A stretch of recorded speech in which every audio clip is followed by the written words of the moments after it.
आपने कभी जल को अपनी मुट्ठी में बंद रखने का प्रयास किया है? चलो आज करते हैं।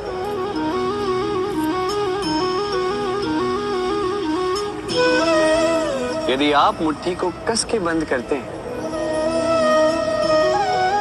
तो जल नहीं ठहरता। यदि आप उसे ऐसे ही बहने दें तो वो अपना मार्ग स्वयं बनाएगा और आपकी हथेली पर भी रुकेगा। जीवन भी कुछ इसी प्रकार होता है, जल की भांति अपना मार्ग स्वयं बना लेता है ये जीवन। हर एक समस्या का समाधान स्वयं बता देता है ये जीवन। इसलिए जीवन में जब भी परिस्थितियां हमारे अनुकूल ना हो, हमें समझ ही ना आ रहा हो, कुछ भी हमारे वश में ना हो, तो हम हताश हो जाते हैं, निराश हो जाते हैं। और यही तो नहीं करना है। शांत चित्त से देखना है इस जीवन में घटित क्या हो रहा है। पीड़ा सभी ने भोगी है। पीड़ा के समय कुछ क्रोध करते हैं, क्रोध में आके पराक्रम करते हैं। यही तो नहीं करना है। शांत चित्त से बस वो समझना है जो ये जीवन हमें सिखाना चाहता है। जीवन सब सिखाएगा, बस स्मरण रखिएगा। कब प्रयास करना है और कब प्रतीक्षा करनी है, ये आपको समझना होगा। भगवान और भक्त जब एक आकार होते हैं, जब भक्त अपने भगवान की ओर, अपने जीवन के उद्देश्य की ओर पूर्णतः समर्पित होता है, तब जन्म लेती है भक्ति। अब संसार में सारी आशाएं भले ही आपका साथ क्यों ना छोड़ते हैं, ये भक्ति आपके साथ रहेगी। भक्त और भगवान जब एक आकार हो जाते हैं तो उनमें कोई अंतर नहीं रहता।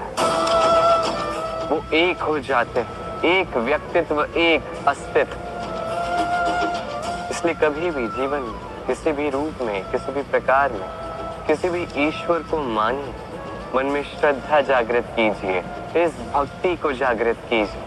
संसार में भले ही सब कुछ आपको छोड़ के चला जाए, तब भी ये भक्ति केवल आपका उत्थान ही करे। तो मन में इस भक्ति को जगाइए। शब्द ही शून्य, शब्द ही आरंभ, शब्द ही अंत भी, शब्द ही अमर है, शब्द ही भ्रम भी। ये शब्द अत्यंत विशेष है। किसी रोते को हंसा देते हैं, किसी हंसते को रुला देते हैं, किसी के मन में ऊर्जा जागृत करते हैं, तो किसी के मन को कांटा बनकर चुभ जाते हैं। एक अत्यंत महत्वपूर्ण बात है जो समझना अत्यंत आवश्यक है। आपका मन, आपका हृदय कितना भी शुद्ध क्यों ना हो, कितना भी पवित्र क्यों ना हो, आपकी विचारधारा कितनी भी स्पष्ट क्यों ना हो, यदि आपकी वाणी पवित्र नहीं, यदि आपके शब्द शुद्ध नहीं, तो ये आपको आपके कर्म फल को भोगने पर विवश कर ही देते हैं। एक सरल सा उदाहरण देता हूं। आपके जीवन में कोई ऐसा होगा जो आपको नहीं भाता, जो कदाचित अधर्मी होगा, जो कदाचित नीच बुद्धि वाला होगा, परंतु उसे अपशब्द कह देने से उसमें परिवर्तन तो नहीं आता, उसकी मानसिकता तो नहीं बदलती, बस मन में प्रतिकार की भावना जागती है, द्वेष की भावना जागती है, और कुछ नहीं। इसलिए इन शब्दों पर नियंत्रण रखिए, इस वाणी पर नियंत्रण रखिए। श्रेष्ठ से श्रेष्ठ व्यक्ति को भी सावधान रहना पड़ता है, क्योंकि यदि इन शब्दों का प्रयोग उचित ना हुआ तो आजीवन निशब्द होकर रह जाते हैं लोग। वरदान और श्राप, ये दोनों एक ही सिक्के के दो पहलू। ये वरदान हमें कई कारणों से मिलता है। कभी हमारे परिश्रम के कारण, कभी तपस्या के कारण, कभी हमारे पुरखों के परिश्रम और तपस्या के कारण। परंतु ये वरदान कब तक वरदान ही रहेगा, ये हम निश्चित नहीं करते। ये निश्चित करते हैं केवल हमारे कर्म। यदि आपको उदाहरण दूं तो किसी रेशम के कीड़े को देखिए। उसे वरदान प्राप्त है कि वो अपनी सुरक्षा के लिए खोल बना सकता है। अब वो उसमें इतना मधांध हो जाता है कि वो एक ऐसा खोल बना देता है जिसमें स्वयं ही गिरता है, दबकर मर जाता है। इसका तात्पर्य क्या है?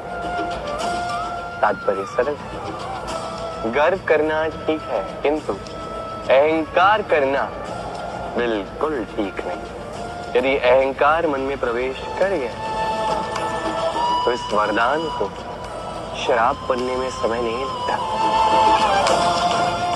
और यदि कर्म श्रेष्ठ रहे तो श्राप भी वरदान बन जाता है। सुख, दुख, मृत्यु, महामारी ये कभी बता के नहीं आते, न कभी पूछ के आते। और कुछ ऐसा ही होता है द्यूत का ये खेल, एक कारागार की भांति, एक मकड़ी के जाल की भांति आता है। जीवन में प्रेम करना ही सुख का मूल है, सत्य भी। अब प्रश्न ये उठता है कि प्रेम किससे किया जाए। यदि आपको कुछ क्षणों के लिए सुख चाहिए तो प्रेम कीजिए अपनी रुचियों से। यदि आपको कुछ दिनों के लिए सुख चाहिए, प्रेम कीजिए अपने मित्रों से। यदि आपको कुछ महीनों के लिए, कुछ वर्षों के लिए या अनेक वर्षों के लिए सुख चाहिए तो प्रेम कीजिए अपने परिवार से, माता पिता, अपनी संतान, पति पत्नी, अपने संबंधियों से। किंतु यदि आपको सदा सदा के लिए सुखी रहना है तो प्रेम करना होगा केवल अपने कर्म से, क्योंकि संबंध चाहे जैसा भी कभी न कभी टूटता ही। ये संसार कुछ ऐसा ही है कि जिसका साथ मिलता है उसका साथ छूटता भी। केवल कर्म ही एकमात्र ऐसा है जो कभी आपका साथ नहीं छोड़ेगा। मृत्यु के पश्चात भी यही कर्म आपको जीवित रखते हैं। इसलिए सदैव स्मरण रखें, ये कर्म धर्म समझकर निभाइए। जीवन के अंतिम क्षण तक कर्म से प्रेम कीजिए, जीवन के अंतिम क्षण तक सुखी रहिए। और मैं तो सदैव कहता हूं, तू बस कर्म करते जा,